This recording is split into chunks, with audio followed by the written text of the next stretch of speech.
Dial is going. And hello, good afternoon to those of you here in Australia. Good morning to those in Western Australia. And to those dialing in from Canada, the US, late good afternoon, good evening. Welcome to Breaking Through B2B, live stream held by myself, Michael Haynes, Business Growth Advisor for Small and Medium Businesses.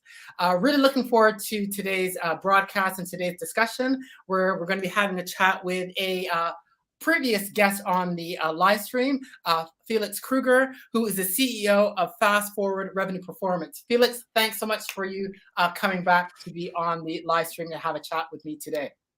Michael, thank you so much for having me. I'm really excited about this one. It's been a while since we last caught up on the show, but I think we have lots and lots to talk about, and I'm pretty sure we'll be adding a lot of value to those people watching and listening. So looking forward to it. Yeah, excellent, fantastic. So please, while you dial into the chat, do say hello where you're coming in from. I see a couple folks in from my home country of Canada, Vancouver. So hello, Colin and folks, great to have you on board.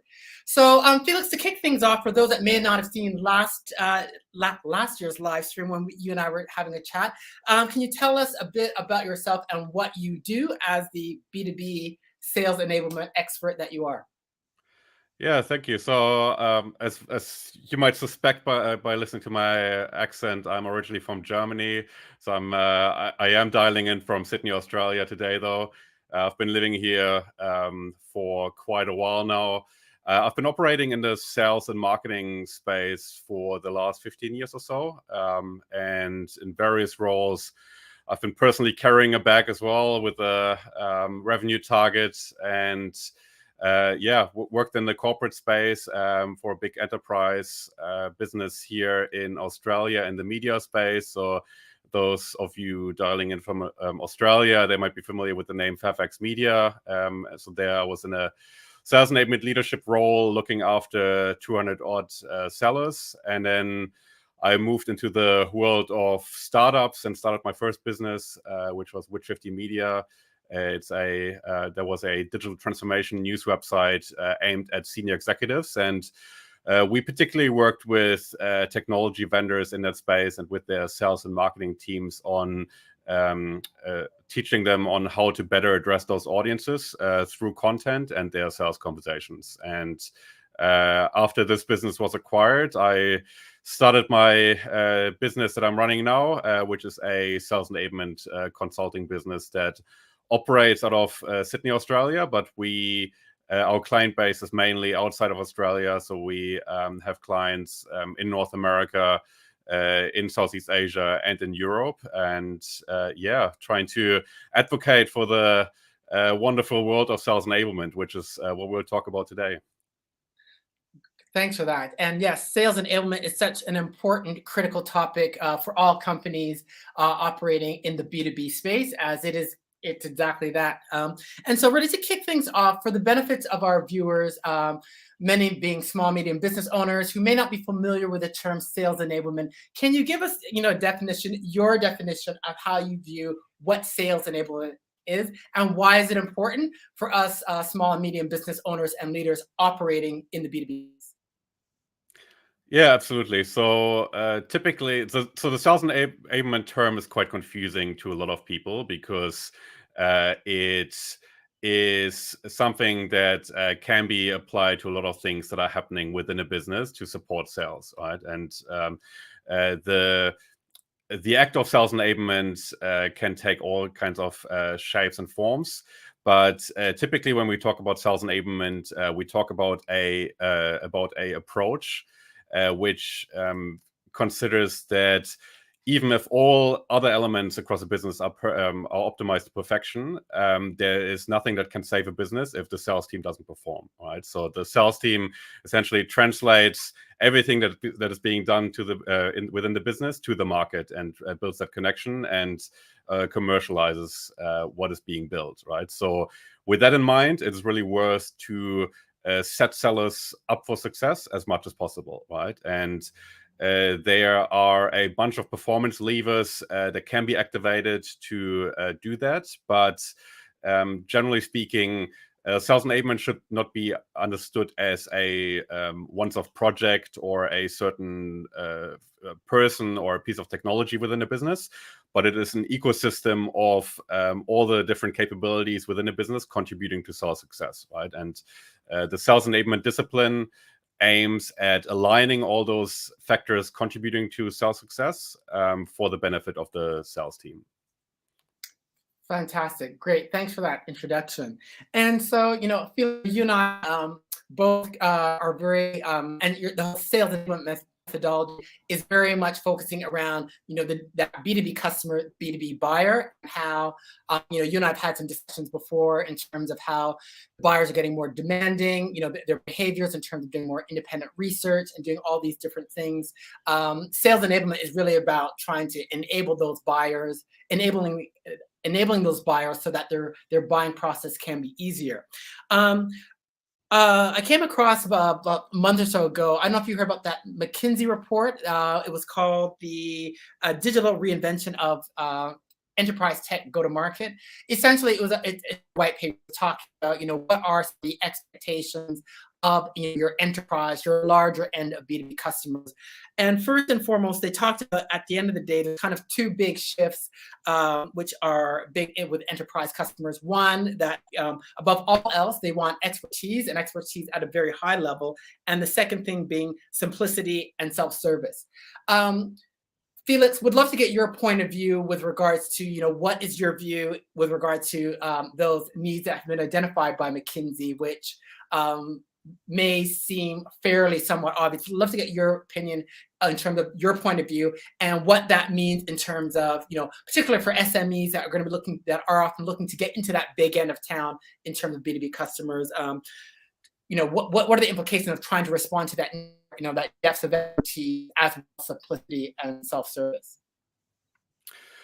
Yeah, I think generally speaking, one trend that we see is that B2B is consumerized, right? So that means that B2B buyers don't really think or act differently in their B2B context as they would in their private purchase behaviors, meaning that they compare the best experience that they have as a consumer to the experience that is being provided by businesses, right? So what that means is that exactly what you just mentioned, and what was mentioned in the report, is that essentially the demand for self-serve and the demand for a better customer experience is increasing significantly, right? And that is essentially what B2B sales teams need to accommodate for, and the sort of demands that they need to meet. And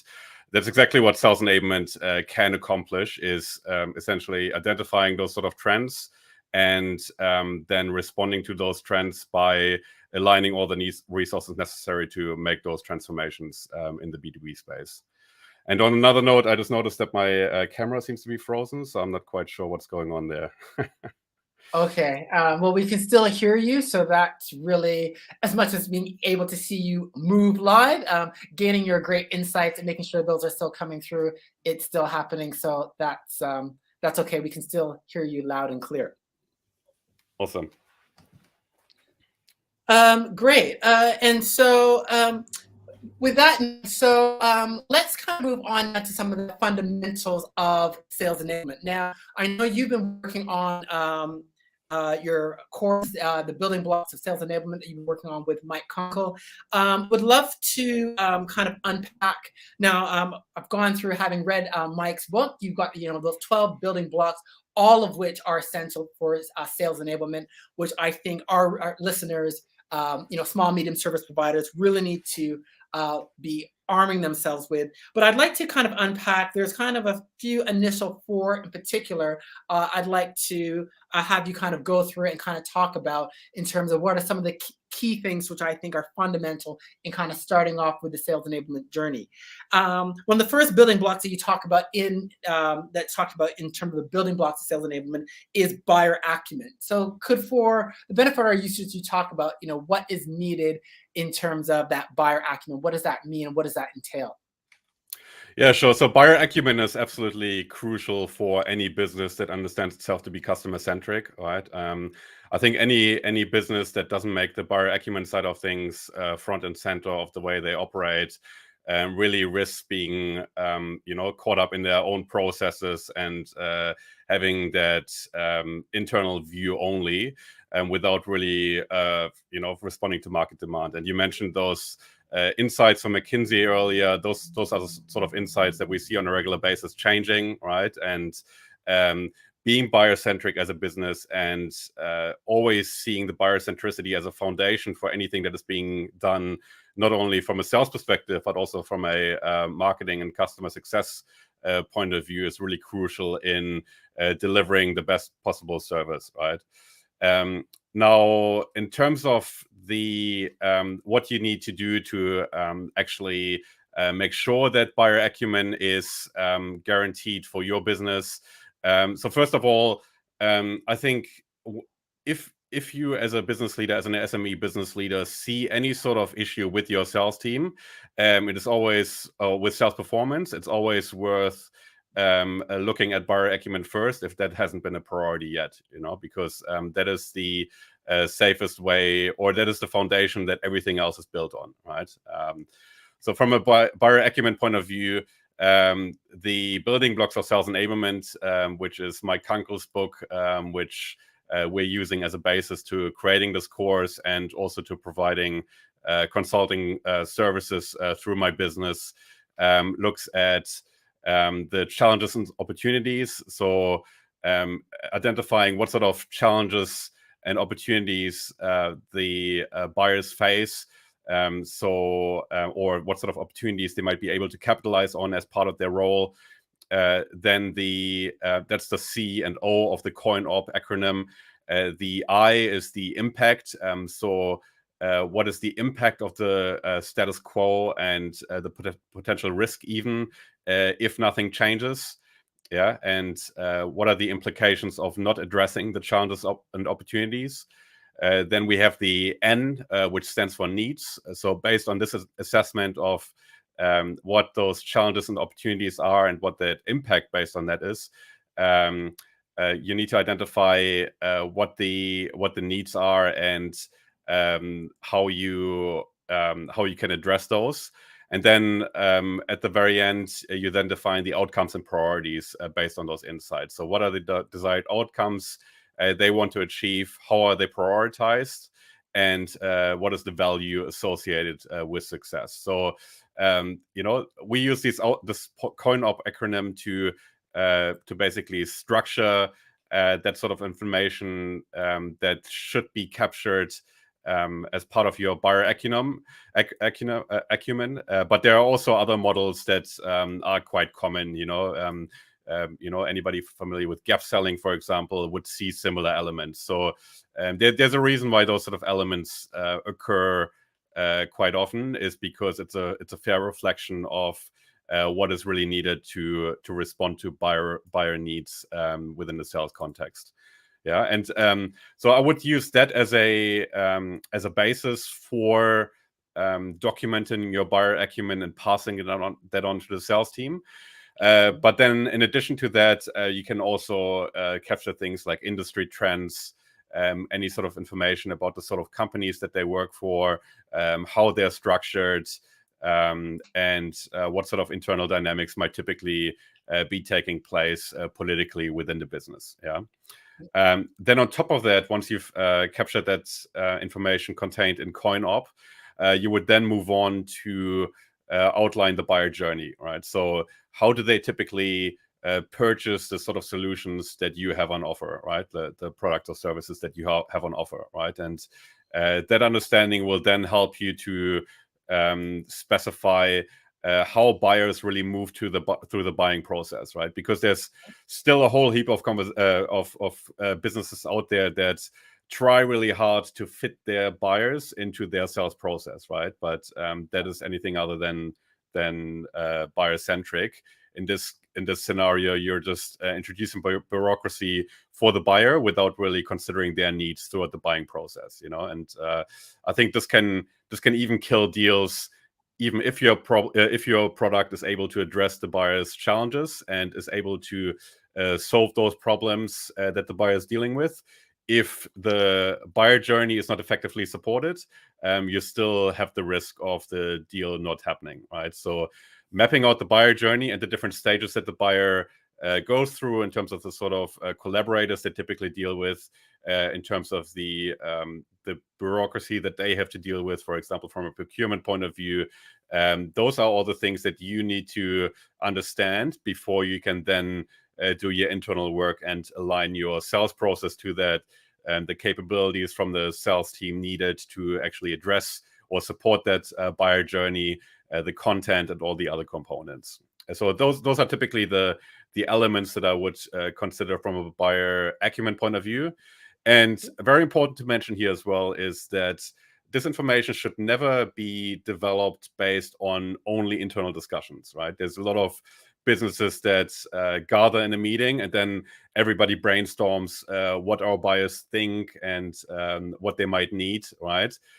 Mike Kunkel likes to say, developing buyer personas only based on internal opinions is a lot like gathering a group of 20-year-old men to brainstorm what women want in a relationship, right? So it's not a very effective way to, it's not a very effective way to go about things, and that's why it's really important to talk to the people that matter most, which are the buyers, and really lead in-depth interviews that observe all of those different components, and also not only talk to one buyer, but talk to a group of buyers that are representative of your target market to really delve deep into the nitty-gritty of all those aspects, and if you can do it yourself, but typically, generally speaking, and I'm not saying that because I'm a service provider in that space, but anybody you can engage that is external to your business, that has experience in developing buyer personas,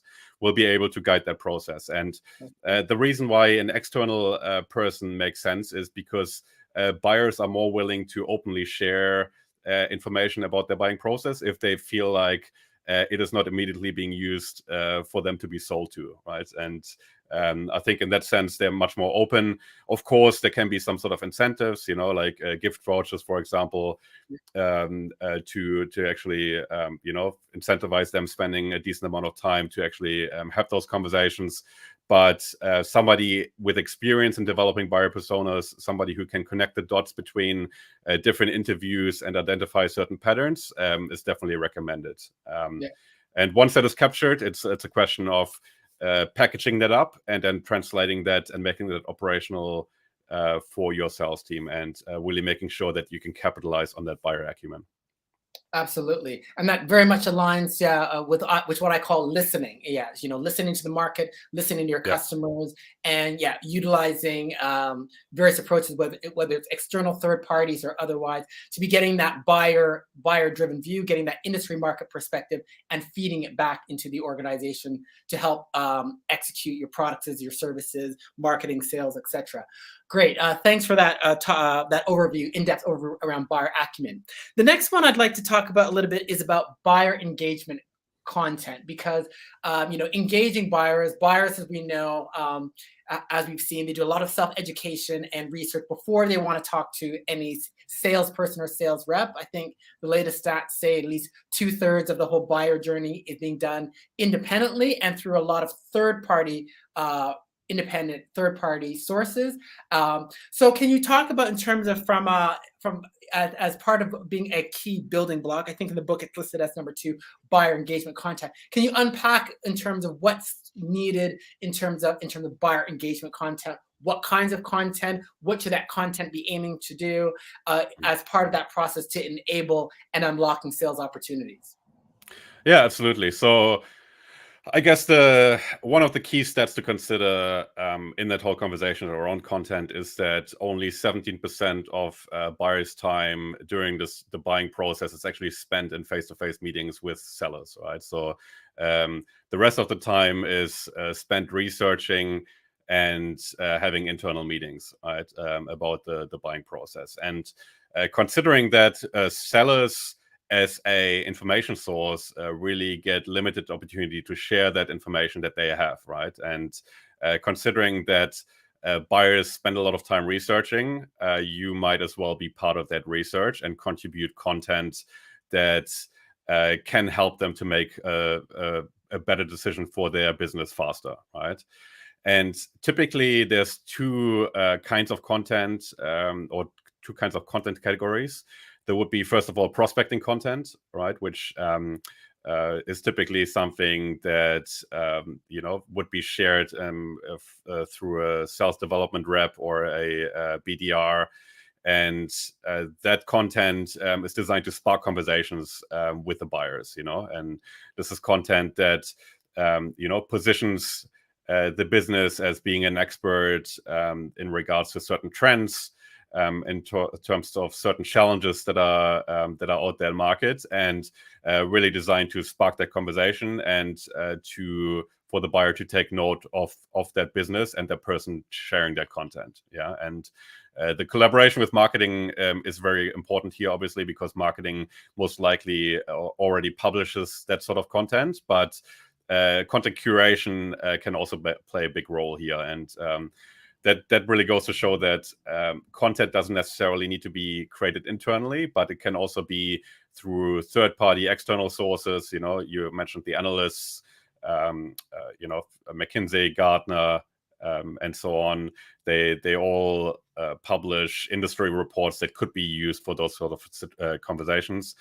And I have even come across businesses where competitor content is being used to spark sales conversations, right? So that goes to show, if you are able to translate the insights into a relevant context for your buyers and are really able to apply personalization, it doesn't even matter if the content comes from your competitors, right? And so there's a whole lot of ground you can cover there with third-party sources. And then the second category beyond prospecting content then is opportunity management content, which is essentially content that is designed to support the buyer in their journey, right? We talked about the buyer journey earlier as part of buyer acumen. And if you map out the buyer journey and the different stages that are happening on the buyer side, and their respective exit criteria for each stage. So exit criteria meaning the things that have to be true for each of the steps for the buyer to move on into the next stage of the purchase. The content can then be aligned with that buyer journey, meaning that any sort of content that you share with buyers throughout sales conversations should be aimed at reducing friction and driving that education process throughout the buying process, right? And the actual person that you're talking to in the context of the sales conversation is obviously worth considering. But then on top of that, you also have all the stakeholders, right? So a lot of software companies, for example, would talk to the end user, right? Which might not be the budget owner, right? And the end user might be excited about all the features that you have to offer, the operational challenges that your software might solve, but they don't necessarily are able to talk to the business value in terms of hours saved, how that translates into salary saved, how that translates into budget impacts, what sort of other opportunities come with that solution. And opportunity management content can then be designed to educate the budget owners on those aspects. So you're able to package up information for internal conversations and supply that through your sales channels. So those are typically the two different categories. And something to note here is that in terms of the process of actually implementing an effective sales content strategy from a buyer engagement content point of view, it is really worth exploring the existing content that you already use as part of your sales process and audit that in the light of your buyer journey, and then identify where the gaps are, and then attempt to close those gaps either by producing new content or by curating external content through third parties and closing those gaps. Great suggestions there, Felix. A lot of people often think that they have to completely start from scratch, but starting with what you have, filling in the gaps, and also updating that content as well, because as we have been seeing, things often change, just by updating that as well. And then making sure as well, just to add to your great points, that it's being distributed out there where buyers are going for information. That's really the key to success. Third one I'd like to talk about, I'm going to jump a few building blocks, is around the sales process, because that's often something that you guys have it listed number 7. For purposes of this, I'm bringing it up to number 3, because that's something where I've dealt with both my larger clients, larger SMEs, as well as some of the mid-market, as well as small, where the sales process is loose, non-existent, somewhere in between. What are some of the things that we need to be mindful of in terms of the sales process, in terms of from an enablement point of view, and trying to be making sure that it's aligned with how today's B2B buyers buy? Yeah, absolutely. So again, I touched on that briefly earlier, but the sales process should always be designed with the buyer journey in mind, right? I have come across several cases where the sales process was overly complicated and was pretty much only designed to consider any sort of internal processes that need to happen throughout the sales process. Of course, this is also worth considering, but the North Star should always be what needs to happen on the buyer end and how sales can support that most effectively. Yeah. Felix, to jump in a bit, are you able to give us a quick example just to kind of help bring that to light? Just really quickly, as to what are some of those, an example perhaps about 1 or 2 buyer requirements that the sales process needs to take, just to kind of help bring it to life for some of our viewers which may not be as familiar with sales processes. Yeah, sure. So, I mean, so typically, generally speaking, there are 3 kinds of, 3 kinds of level of complexity in terms of sales processes. There's transactional, there's advanced, and there's complex. And those typically vary. The transactional sales process would be, for example, the qualification, the evaluation, and then the proposal, right? From an advanced sales process, you would then also have, qualification, evaluation setup, evaluation, proposal, and then the closing. And then the complex sales process then moves up to 7 stages, which also includes, executive presentations and proof of concept, for example. And this is really a reflection of the deal value typically. So the higher the deal value, the greater the due diligence on the buyer side, and the greater the scrutiny is for solutions before that sort of commitment is being generated, right? And for example, if we talk about a complex sales process that is typically applied in large scale, for example, IT infrastructure. If you have a database management system for a hospital, for example, which is one of the products one of my clients sells. These sort of sales conversations last up to like from 1 year up to 1.5 years because it's such a massive project for the clients. Of course, the deal value is then also in the 7 to 8 figures. And what they would then do is, or what they really need to be mindful of in their sales process is those sort of internal stakeholder discussions, right? So I mentioned that briefly earlier. The proof of concept, for example, would be one example of where the sales process is aligned with the buyer decision-making criteria, right? So meaning that you engage you possibly engage the end user in those sort of scenarios. So for example, again, IT infrastructure, you might talk to the technical end user, which is somebody in the IT department. You would then speak to the CTO, which would be the budget owner. But then in order for that deal to move forward, they need to do internal due diligence with a proof of concept, stress test, the new infrastructure setup, and so on. And this is where a proof of concept in the sales process, for example, would make sense, where you're internally then set up to really have a streamlined delivery of this proof of concept through the sales channel. So you specify what your internal processes are for actually getting that proof of concept make their proof of concept happen, what sort of info packages are being sent to the client to prepare their people on their end. You share knowledge across the sales team of what the typical functions are that are involved in the proof of concept, and so on. So it really depends on the industry and on the way your specific product category is being bought. But yeah, a proof of concept in a complex deal would be one example where sales can really add value by aligning their sales process to the way the product or the service is being bought. Great, awesome. Two final questions. One, in terms of, well, I guess two final questions. My first question would be for any listeners out there, these our fellow small, medium business owners that are looking to kind of revamp their whole B2B sales strategy and want to embark on taking a sales enablement approach.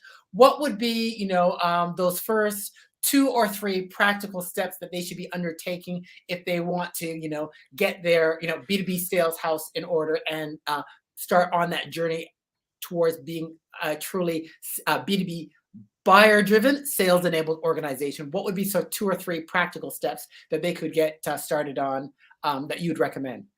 Yeah, absolutely. So I think I touched on it earlier. So the foundation for everything that you do, if you consider yourself to be a customer-centric business, is the buyer acumen side. So if that is not in order and you feel like this is not fully under control yet, focus on the buyer acumen side of things.